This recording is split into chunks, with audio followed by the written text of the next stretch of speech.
Haleluya. Hari ini kita merayakan sebuah kejadian yang sangat indah ribuan tahun yang lalu di mana pencurahan Roh Kudus terjadi atas murid-murid Yesus. Dan di saat itu mereka menerima sebuah kuasa yang sangat indah, yang sangat dahsyat, yang mereka tidak alami sebelumnya. Itu sebabnya waktu Yesus ditangkap, semua daripada mereka kabur, satu menjual Yesus, satu menyangkal. Hanya ada satu murid yang memberanikan diri untuk berdiri di depan kayu salib, yaitu Yohanes. Dan itu sebabnya Yohanes menulis kitabnya dari sisi yang berbeda karena dia melihat sendiri gurunya mati secara brutal di kayu salib. Dan itu sebabnya waktu saat itu pasti banyak kerabat daripada murid-murid Yesus yang mungkin mencibir dan mungkin mengatakan sudah gagal rancangan Tuhan. Karena murid-murid yang tadinya dirancangkan untuk memberitakan amanat agung, semuanya meninggalkan dia. Tetapi Yesus tenang saja, dia gak pernah punya contingency plan, dia gak pernah punya plan B. Dia tahu bahwa dalam kuasa kebangkitan murid-muridnya akan diberikan sebuah kuasa yang sudah ditabur dalam hidup mereka selama 3,5 tahun ketika mereka diajar sama Yesus. Dan itu sebabnya ketika mereka menerima kuasa kebangkitan, mereka menerima Roh Kudus, pencurahan Roh Kudus atas hidup mereka. Mereka menjungkir balikan dunia dengan Injil.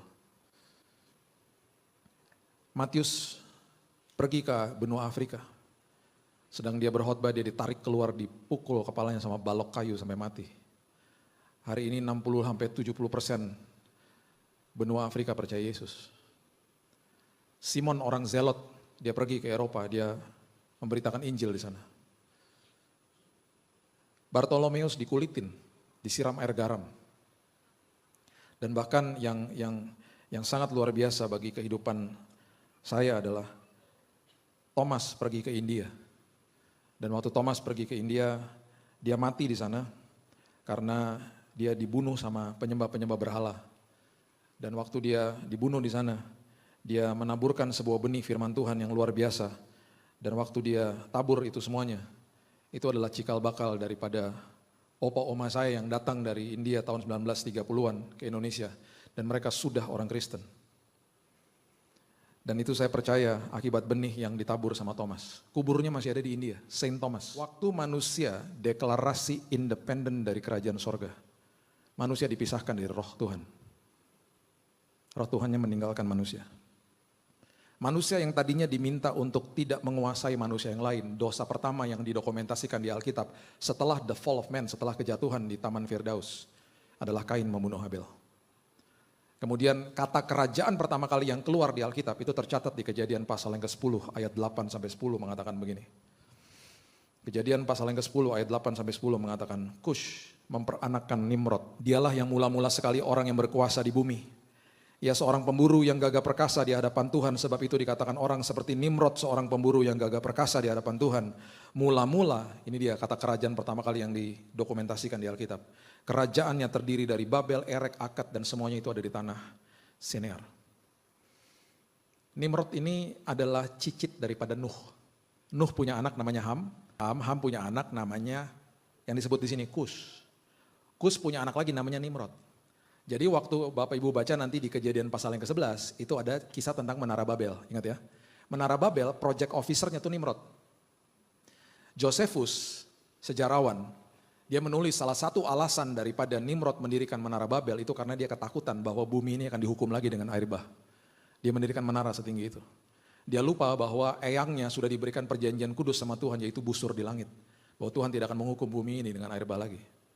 Itu sebabnya begitu ironis kalau kita baca itu, kalau kita lihat di dalam dunia sekarang ini ketika sebuah negara mendeklarasi sebuah gedung atau sebuah tempat yang dikatakan terjadi sesuatu sama negara itu. Tahun 98 Menara Petronas di Kuala Lumpur diresmikan. Dan dikatakan itu menara tertinggi di Asia Tenggara. Yang terjadi tahun 98 Malaysia kena krisis moneter. Waktu saya lupa tahunnya, tapi waktu Burj Khalifa 828 meter didirikan dan dikatakan gedung tertinggi di dunia. Didirikan di Dubai, Emirates, karena krisis moneter. Taipei 101, gedung tertinggi di Taiwan, hal yang serupa terjadi. Kemudian World Trade Center yang ada di Amerika, sebelum ada Sears Tower itu gedung tertinggi di Amerika. Ikonnya New York, ikonnya Amerika. Gedung itu udah gak ada lagi, dihancurkan sama teroris. Setiap kali manusia mau mendirikan kerajaannya, hari ini mendirikan kerajaan atas hidupnya sendiri, manusia akhirnya tersesat di dalam jalannya. Karena the lost kingdom, kerajaannya itu hilang dari manusia. Itu sebabnya kalau kita baca perjanjian lama, roh Tuhan berkuasa di atas manusia, bukan di dalam manusia. Di atas manusia, dan itu kadang-kadang insidental, hanya sekejap saja kemudian ditinggalkan sama roh Tuhan. Belum ada pribadi yang datang menebus dosa manusia, yaitu Yesus. Itu sebabnya ketika kita tarik fast forward sampai ke depan, waktu Yesus kemudian hadir sebagai bayi, dan kemudian ada masa hiatus di mana dia tidak didokumentasikan di Alkitab, dia mempersiapkan dirinya. Dan ketika dia siap untuk pelayanan, dalam 3,5 tahun dia mengajar, dan dia mengajar prinsip kerajaan, yang mendeklarasi kehadiran dia adalah seorang yang bernama Yohanes Pembaptis. Dan Yohanes Pembaptis itu didokumentasikan kalimat dia di dalam Matius pasal yang ketiga, ayat pertama sampai ayat yang kedua mengatakan begini. Matius pasal yang ketiga, ayat pertama dan kedua. Pada waktu itu, tampillah Yohanes Pembaptis di padang gurun Yudea. Padang gurun Yudea, kalau hari ini Bapak Ibu pergi ke Israel, itu ada di daerah Laut Mati. Dan di sebelah sisi daripada Laut Mati itu adalah Sungai Yordan, di mana Yesus dibaptis. Dan memberitakan, perhatikan kalimat ini, bertobatlah sebab kerajaan sorga sudah dekat. Berpalinglah dari kerajaan gelap, karena kamu sebentar lagi akan diadopsi masuk ke dalam kerajaan sorga. Karena Yesus akan mati dan bangkit untuk hidupmu. Dan kemudian dikatakan karena kerajaan sorga sudah dekat, the kingdom is near. The kingdom is near itu artinya pribadi yang akan merestorasi prinsip kerajaan sudah hadir. Namanya Yesus. Dan ini dideklarasi sama Yohanes Pembaptis. Yesus kemudian dibaptis, Yesus dicobai di padang gurun. Matius 4 ayat 17 ketika Yesus memulai pelayanannya dia kutip ayat yang sama, perihal yang sama, dia katakan di Matius 4 ayat 17 dikatakan begini. Sejak waktu itulah Yesus memberitakan. Ini kalimat dia yang pertama sebelum dia mulai pelayanannya dia. Bertobatlah sebab kerajaan sorga sudah dekat. The kingdom is near. Dan dia mulai, kalau kita baca Matius pasal yang ke-5 sampai yang ke-7, itu adalah khotbah di bukit dan itu adalah prinsip kerajaan sorga. Bapak Ibu kalau baca Injil, ada angle yang diceritakan sama Yesus yaitu prinsip kerajaan, the kingdom values. Untuk kehidupan kita sehari-hari. Kalau mau merdeka hidup kita, pelajari apa yang Yesus ajarkan. Di sisi yang satunya lagi, Injil itu dijelaskan dari sisi kasih karunia sama Paulus. Itu adalah proses bagaimana manusia menerima Yesus, manusia hidup di dalam pengudusan, sanctification setiap hari, dikuduskan, disempurnakan tiap hari loh. Itu pelajaran yang luar biasa juga. Itu adalah pelajaran tentang posisi kita di hadapan Tuhan. Itu diajarkan secara vulgar sama Paulus di kitab Galatia. Kalau mau baca kasih karunia yang vulgar itu Galatia, kitab Roma. Kemudian di Efesus dia katakan begini kepada jemaat di Efesus, kamu bisa terima dia. Karena itu adalah pemberian bukan dengan upayamu, tapi dengan iman. Kemudian manusia bilang begini, tapi kan iman saya turun naik. Dan semua kita termasuk saya juga begitu. Iman kita kan gak akan pernah bisa konsisten selama kita hidup di dalam dunia ini. Kabar baik bagi kita semuanya, Yesus katakan begini, I am the author and the finisher of your faith.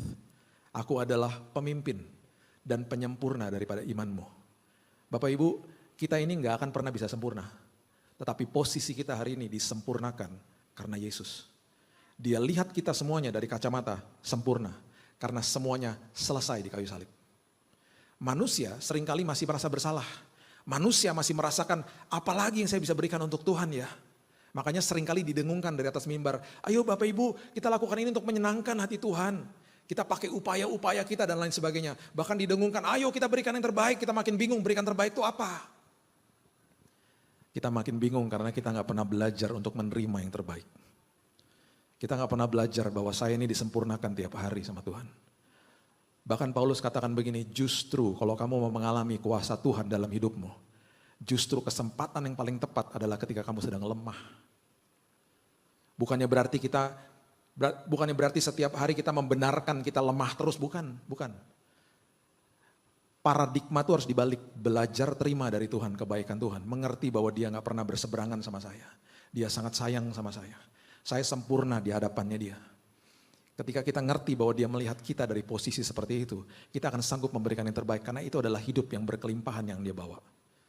Dan ketika kita mengerti itu, kita merdeka setiap hari. Karena kita tahu bahwa di hadapan dia kita sangat sempurna walaupun kita mungkin jatuh bangun hari ini. Kenapa? Karena saudara dan saya adalah anaknya dia. Justru di dalam kelemahanmu, itu kesempatan kamu merasakan kuasaku disempurnakan dalam hidupmu. That's grace. Itu kasih karunia Tuhan. Itu sebabnya Tuhan bilang buka mata rohanimu. Karena begini masalahnya. Yang terjadi ketika manusia jatuh ke dalam dosa. Kejadian pasal yang ketiga, ayat yang ke-7 mengatakan begini. Kejadian pasal yang ketiga, ayat yang ke-7. Maka terbukalah mata mereka berdua. Mata mereka berdua terbuka ketika manusia jatuh dalam dosa. Ingat ya, 2 orang ya. Dan mereka tahu bahwa mereka telanjang, mereka menyemat daun pohon ara dan membuat cawat. Manusia sebelum kejatuhan, manusia berjalan di dalam roh. Manusia dipimpin sama roh Tuhan. Manusia berjalan di dalam mata rohani. Ketika manusia jatuh ke dalam dosa, mata jasmani yang terbuka, manusia melihat kejahatan, kegelapan di dalam dunia. Dan itu masih terjadi sama hidup kita hari ini, selama kita hidup. Itu sebabnya Yesus meninggalkan pesan yang luar biasa. Di Alkitab sudah dibeberkan sejak awal, ada orang yang tidak lihat Tuhan dan dia gak percaya. Contohnya banyak, ada satu namanya Raja Ahaz. Dia gak percaya sama pertolongan Tuhan, dia mau yang udah pasti-pasti aja. Kerajaannya sedang dikepung, Nabi Yesaya datang ke dia. Raja Ahaz, Tuhan mau menolong Anda. Bahkan kata Immanuel pertama kali didengungkan, diberikan kepada Raja Ahaz. Tuhan yang mau menolong Anda 600 tahun dari sekarang akan lahir lewat seorang perawan. Dan namanya disebut Immanuel, Allah yang beserta denganmu. Dia bilang apa? Saya gak mau nyusahin Tuhan. Saya mau minta bantuan yang udah pasti-pasti aja. Ada Raja Asyur mau tolong saya. Dari kepungan kerajaan-kerajaan ini. Yang terjadi adalah kerajaan Yehuda dibajak secara upeti sama Raja Asyur yang menolong dia. Gara-gara apa? Gak lihat Tuhan, gak mau percaya. Level di atasnya adalah orang-orang yang sudah lihat tapi gak mau percaya. Orang-orang yang sudah mengabarkan bahwa Yesus bangkit. Petugas kubur Yesus memberitahukan hal ini kepada mahkamah agama. Mereka katakan, jangan katakan bahwa dia sudah bangkit. Bilang tubuhnya dicuri sama murid-muridnya. Dan sebuah kebenaran ditwist jadi hoax. Level yang di atasnya lagi, yang terjadi sama Thomas. Udah lihat, akhirnya percaya. Makanya dia bilang apa? Karena kamu udah lihat saya, kamu percaya. Dia tutup kalimat itu dengan kata yang sangat indah untuk kita semuanya. Yesus katakan begini, diberkatilah orang, berbahagialah orang yang tidak melihat namun percaya. Yaitu saudara dan saya. Kita tidak akan lihat Yesus secara fisik dari kita lahir sampai kita menutupkan mata. Tapi ketika kita memilih untuk percaya kepada dia, justru kuasanya diturunkan dan didemonstrasikan sama dia sehingga akan keluar dari ucapan mulut kita, Tuhan hadir Pak, Tuhan ada Pak. Itu maksudnya. Dan ini semua the restoration of the kingdom, prinsip kerajaan dikembalikan ke dalam tangan manusia. Dan waktu dia mulai mengajar dan kemudian dia dokumentasikan di dalam Alkitab. Sesuatu kisah yang menggugah hati saya adalah ketika setelah dia bangkit dari kematian. Dia hadir di dalam sebuah perjalanan ke Emmaus, perjalanan yang sangat sederhana dari 2 muridnya. Yang betul-betul hari itu mereka sangat-sangat sedihnya luar biasa karena mereka baru mendengar kabar gurunya mati secara brutal di kayu salib. Karena pikiran murid-muridnya adalah Mesias yang akan membebaskan mereka dari penjajahan Romawi. Mereka belum paham bahwa mereka sedang dibebaskan dari penjajahan dosa, dari kerajaan gelap, dipindahkan, diadopsi masuk ke dalam kerajaan sorga. Paradigma mereka mau diubahkan sama Tuhan, mereka masih berkala. Bahkan setelah perjalanan ke Emmaus, Yesus menembus sebuah ruang yang ditutup rapat sama murid-muridnya. Dia masuk ke dalam ruangan itu. Dan Alkitab mengatakan dia membuka pikiran mereka. Sehingga mereka paham apa yang Yesus pernah bentangkan dalam hidup mereka. Karena selama Yesus masih ada sebelum kematiannya, bersama-sama dengan mereka berkali-kali dia katakan aku akan mati dan bangkit di hari yang ketiga. Gak ada yang mudeng. Gak ada yang mudeng, gak ada yang sadar. Membutuhkan sebuah kuasa Tuhan, membutuhkan Roh Kudus yang dicurahkan dalam hidup mereka. Sehingga mereka paham bahwa wow, ternyata gereja Tuhan adalah manusianya. Ternyata waktu jemaat mula-mula mulai dibentuk, mereka gak ada gedung. Mereka cuma berkumpul satu sama yang lain dan ribuan orang terima Yesus di Kisah Rasul pasal yang kedua. Di situ mereka mulai paham bahwa oh ini toh yang namanya kuasa kebangkitan. Dan mereka mulai menggegerkan dunia dengan Injil yang kita nikmati sampai hari ini. Lukas pasalnya yang ke-24 adalah sebuah kisah yang sangat-sangat luar biasa hebatnya. Dimulai dari ayat yang ke-13 dikatakan pada hari itu juga 2 orang dari murid-murid Yesus pergi ke sebuah kampung bernama Emmaus. Yang terletak kira-kira 7 mil jauhnya dari Yerusalem, sekitar 11 kilo. Ya, mereka bercakap-cakap tentang segala sesuatu yang telah terjadi, mereka sangat sedih, mereka pulang kampung, seolah-olah udah gak ada harapan, Mesias mereka mati secara brutal. Dan ketika mereka sedang bercakap-cakap dan bertukar pikiran, datanglah Yesus sendiri mendekati mereka. Dan ingat, mereka bukan ring satunya daripada murid-murid Yesus. Yang satu namanya Kleopas, yang satu lagi tidak didokumentasikan. Ada kemungkinan mereka dari 70 murid yang pernah disebut. Lalu berjalan bersama-sama dengan mereka. Perhatikan ayat yang ke-16. Tetapi ada sesuatu yang menghalangi mata mereka sehingga mereka tidak dapat mengenal dia. Ini adalah gambaran karena manusia mata jasmaninya sudah dibuka, mereka nggak lihat sesuatu yang mata rohani nggak melihat, mereka nggak sadar itu Yesus. Ini adalah kisah yang luar biasa ditulis sama seorang dokter namanya Dokter Lukas. Dia adalah seorang dokter yang menulis sangat detail, bahkan dia memberikan pertanggungjawaban kepada Theophilus. Kalau Bapak Ibu baca di Lukas pasal yang pertama, Theophilus ada kemungkinan besar adalah pendana daripada penulisan buku Lukas. Dan dia katakan kepada Theophilus, aku sudah research, aku sudah tanya sama narasumber, dan semua yang kutulis itu semuanya akurat. Dan Lukas juga yang menulis kisah para rasul. Dia yang mendokumentasikan apa yang terjadi dan dia tulis secara detail, dia kasih tahu mereka tidak mengenal dia. Mereka berjalan bersama-sama Yesus. Itu adalah gambaran daripada banyak orang yang hari ini matanya dihalangi sama masalah mereka dan mereka tidak sadar bahwa Yesus selalu hadir dalam hidup mereka. Banyak manusia mengatakan saya gak bisa rasakan hadirat Tuhan. Karena mereka mengira hadirat Tuhan hanya dirasakan kalau lagi merinding-merinding di gereja. Sesekali emosi kita tersentuh, tapi hadirat Tuhan harus dinilai secara iman karena Tuhan Yesus tidak pernah meninggalkan kita sedetik pun. Bahkan kalau kita sedang jatuh ke dalam lubang dosa pun dia gak pernah tinggalin kita karena kita adalah anaknya. Betapa besar kasih Tuhan atas hidup kita, gak pernah sedetik pun dia tinggalkan kita. Dan itu yang akhirnya menghalangi semua mata rohani kita karena kita masih berpikir kita dituduh, kita dihukum, Tuhan marah sama kita. Masih ada kata-kata begitu yang keluar dari anak-anak Tuhan. Karena mereka tidak mengerti posisinya di dalam Kristus. Ayat yang ke-27. Ini adalah ayat yang sangat dahsyat ketika dijelaskan. Lalu Yesus menjelaskan kepada mereka apa yang tertulis tentang dia dalam seluruh kitab suci. Mulai dari kitab-kitab Musa dan segala kitab nabi-nabi, dia berkhotbah kepada mereka. Dan ayat 28 adalah pertemuan antara kedaulatan Tuhan bertemu dengan kebebasan memilihnya manusia. Pemberian Tuhan yang paling berisiko dia berikan kepada manusia adalah kebebasan untuk memilih. Dan ayat 28 dikatakan mereka mendekati kampung yang mereka tuju. Lalu Yesus berbuat seolah-olah ingin meneruskan perjalanan. Kenapa? Karena Yesus tidak pernah paksa masuk. Dia nggak pernah paksa masuk. Ketika dia ketuk pintu hati kita dan ketika kita buka, dia adalah, Alkitab katakan adalah ahli bangunan. Dan ketika dia katakan saya adalah ahli bangunan, dia bawa the cornerstone, dia bawa batu penjuru. Dia katakan begini, mau nggak saya teruskan pembangunan hidupmu? Dia nggak pernah paksa kita. Dia menawarkan kepada kita. Mau nggak hidupmu aku teruskan? Aku bangun hidupmu. Dengan batu penjuru. Makanya Alkitab mengatakan apa? Batu penjuru itu dibuang sama banyak orang. Gak ada yang mau. Mana ada yang mau? Karena manusia ketika buka pintu rumahnya, pintu hidupnya. Dan dia tanya gini sama Tuhan. Biasanya orang nanya dua hal sama tukang. Sama ahli bangunan. Berapa harganya? Kamu restorasi rumah saya atau bangun rumah saya. Yang kedua, berapa lamanya? Jawaban Yesus manusia gak suka. Berapa harganya? Yesus katakan begini, seluruh hidupmu. Manusia bilang gini, enak aja. Saya gak mau. Udah gitu rancangannya, blueprintnya, cetak birunya dari saya dong. Tuhan bilang gak bisa. Saya ahli bangunannya. Dan yang saya bangun adalah tubuhmu dan tubuhmu adalah bait Roh Kudus. Karena aku mau tinggal di dalam situ. Jadi cetak birunya dari saya. Ditolak sama manusia. Dan kemudian manusia tanya prosesnya berapa lama.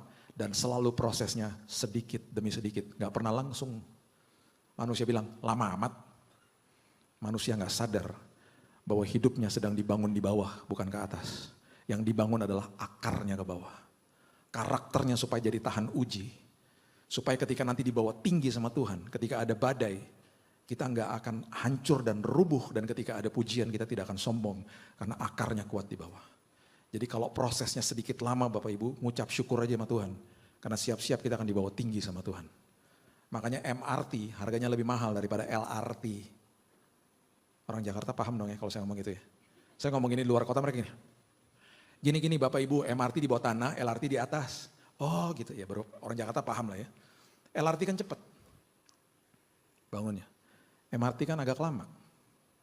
Ketika kita sedang ada di dalam sebuah keputusan, ketika diminta sama Tuhan untuk membuka pintu hatinya, Itu yang dikatakan, Alkitab mengatakan dia berbuat seolah-olah ingin meneruskan perjalanan, berarti di dalam hatinya, undang dong saya masuk.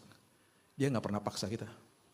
Puji Tuhan diundang masuk, di ayat berikutnya dikatakan, tetapi mereka sangat mendesaknya katanya, tinggallah bersama-sama dengan kami. Sebab hari telah menjelang malam, matahari hampir terbenam, lalu masuklah ia untuk tinggal bersama-sama dengan mereka. Siapa yang suka main basket? Ada? Gak ada. Bola basket bukan keranjang, bola. Ada ya? Gak ada ya? Oh ada. Beberapa ya, cowok-cowok pas itu kan. Kalau anak-anak saya bilang, katanya basket agama saya kedua katanya. Saya memang suka banget main basket. Saya sampai sekarang masih main. Anak saya yang kedua nih udah tim basket, dia umurnya 17, udah lebih tinggi dari saya. Saya bukan cuma suka-suka ya, suka banget. Dulu waktu masih kuliah, saya kalau main basket pernah latihan sampai 6 jam. Pak Sandiaga Uno tuh teman lawan main saya dulu waktu masih kuliah. Dia kuliah di sekolah yang berbeda, jadi kalau kami sedang bertanding tuh, saya jaga dia, dia jaga saya lah. Pokoknya gitulah. Dia paling kenceng larinya di sana, paling jagoan, saya jagoan juga di tempat saya. Jadi saling menjaga gitu ya. Nah, saking sukanya, tau Michael Jordan dong ya? Michael Jordan tuh kayak saya, bukan saya kayak dia kayak saya. Jadi satu hari nih, tahun 94, jadi saya kuliah dari tahun 86 di sana, terus sampai 13 tahun lah ya. Nah, tahun 94 saya bilang sama teman saya gini, kan dia lagi ngetop-ngetopnya waktu itu. Kita nonton, saya bilang gini, udahlah kita nonton aja ke sana yuk, ke Chicago yuk gitu. Saya tinggal di tengah, di Oklahoma. Kita naik mobil 9 jam ke sana berduaan.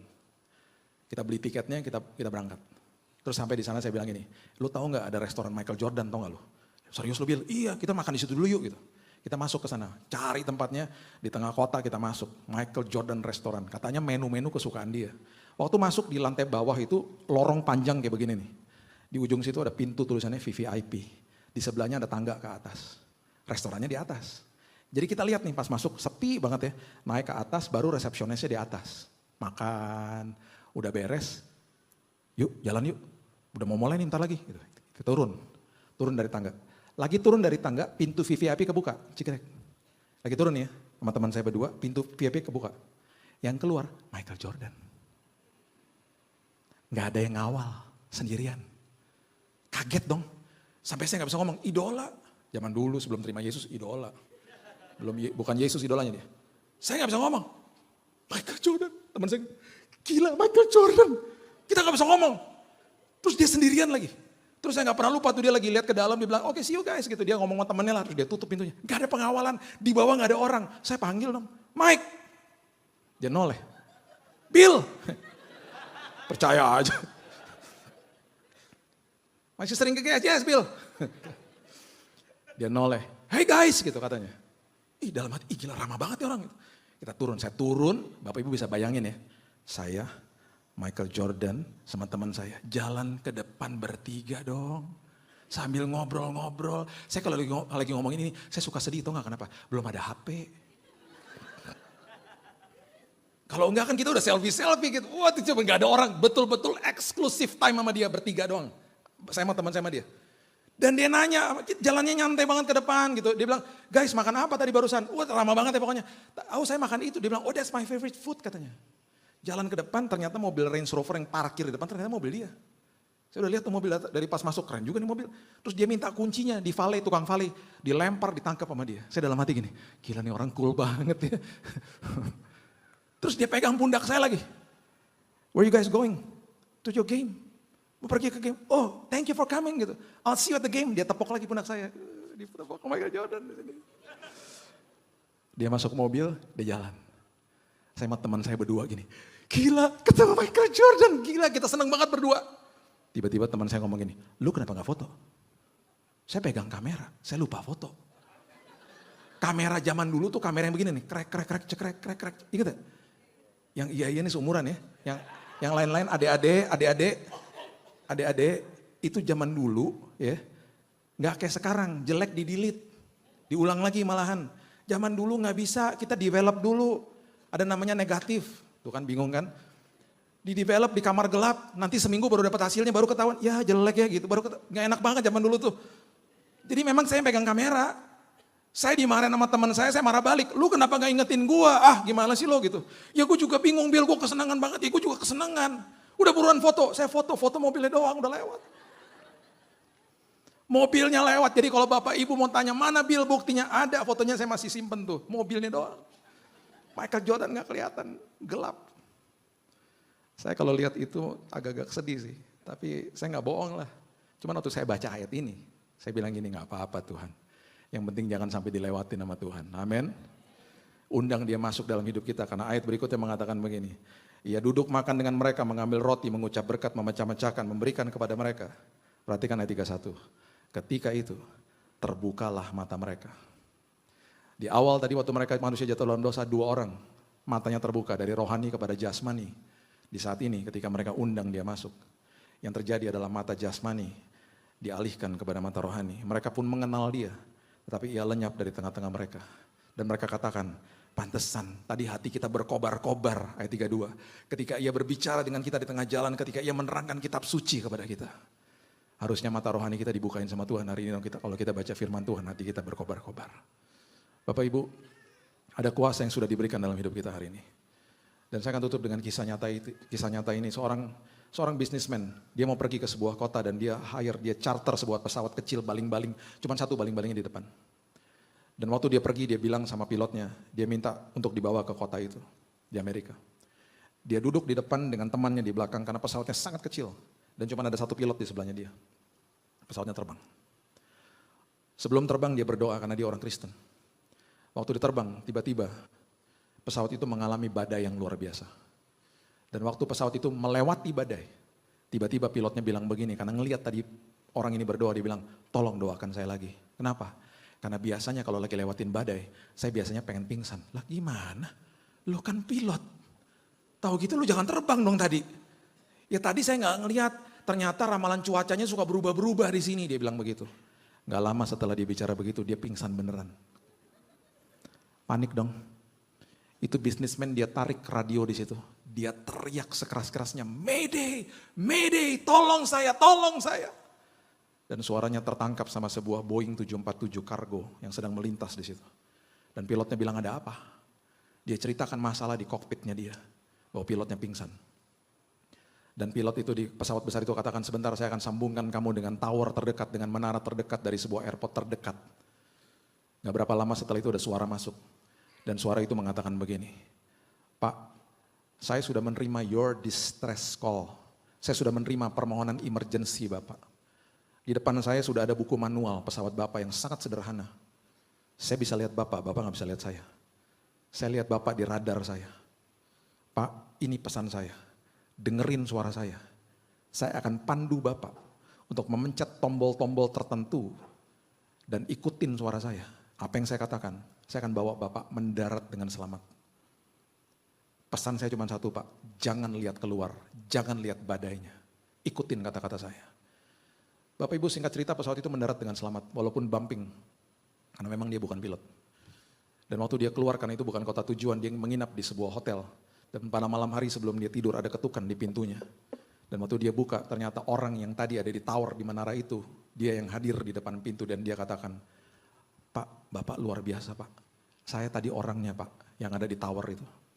Si bisnismen itu memeluk orang itu dan katakan, you save my life. Kamu menyelamatkan hidup saya. Dan pria itu yang dari menara itu katakan begini, Pak, Bapak luar biasa karena Bapak dengerin suara saya. Saya pernah memandu seseorang seperti ini dan dia jatuh pesawatnya Pak karena dia nggak dengerin suara saya, dia lihat ke badainya. Bapak Ibu, satu hari kita akan pelukan dengan suara yang kita dengar setiap hari, namanya Yesus. Dan di hari itu dia akan katakan, luar biasa engkau, seumur hidupmu engkau dengerin suara saya. Saya bisa lihat kamu nggak bisa lihat saya. Tapi karena kamu percaya, kamu dengar suara saya dan simpan di dalam lubuk hatimu, seperti Amsal katakan, itulah merupakan sumber daripada kehidupanmu. Engkau pulang dengan selamat. Karena kamu dengar suaraku. Badai akan selalu ada. Jangan lihat badainya, lihat kebesaran Tuhan. Dan bilang sama Tuhan, seperti 2 murid di Emmaus, buka mata rohaniku Tuhan, supaya aku lihat kebesaran Tuhan. Karena kerajaan sorga sudah dikembalikan ke dalam hidup kita, lewat Roh Kudusnya, yang memampukan kita dan memberikan kita kuasa hari ini. Berikan tepuk tangan kita untuk Tuhan kita.